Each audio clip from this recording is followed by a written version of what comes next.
بھیجتا ہے خدا درود و سلام، بھیجتے ہیں صلات کر و بیاں، پڑھ رہا ہے ہمہ وجود درود، مل گئی ہے روئیں روئیں کو زباں۔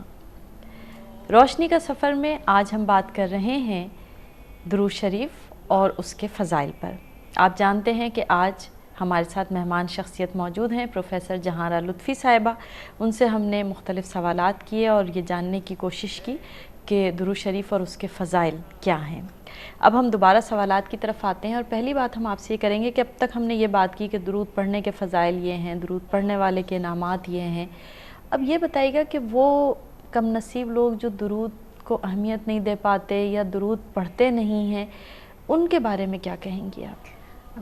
بہت ہی اچھا سوال ہے، اور اللہ کرے کہ اللہ تعالیٰ ہم سب لوگوں کو، تمام مسلمانوں کو توفیق دے کہ جی وہ پڑھیں۔ آمین۔ ایک حدیث سے شریف ہے حضرت ابو ہریرہ سے کہ کعب بن عجرہ انصاری رضی اللہ تعالیٰ عنہ، بڑے صحابی گزرے ہیں، ان سے حدیث ہے کہ رسول اکرم صلی اللہ علیہ وسلم نے ہمیں طلب فرمایا کہ ہم ان کا خطاب سنیں۔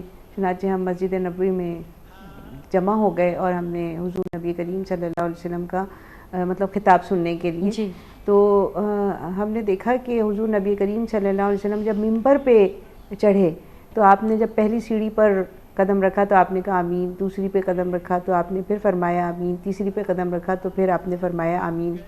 اس کے بعد آپ نے خطبہ دیا اور ہم سب نے وہ خطبہ سنا، اور اس کے بعد جب آپ ہمارے ساتھ بیٹھے آگے تو صحابہ کرام کے دلوں میں یہ خیال آتے تھے کہ سوالات آتے تھے، تو اسی طرح ان کے دل میں سوال آیا تو صحابہ کرام نے پوچھا کہ یا رسول اللہ یہ کیا ماجرا ہے، آپ نے اس طرح فرمایا؟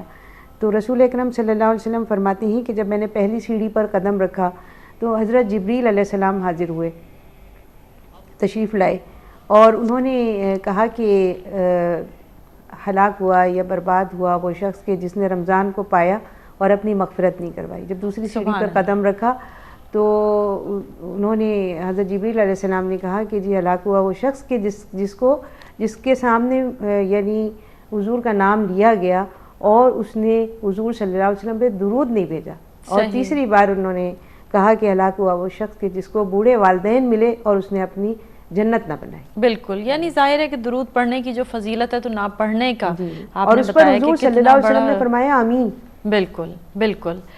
جی ناظرین کرام، اس کے ساتھ ہی آج جو موضوع تھا اس کے حوالے سے سوالات ختم ہوئے۔ ہم آپ کو بتاتے چلیں کہ کل روشنی کا سفر میں ہم جس موضوع پر بات کریں گے وہ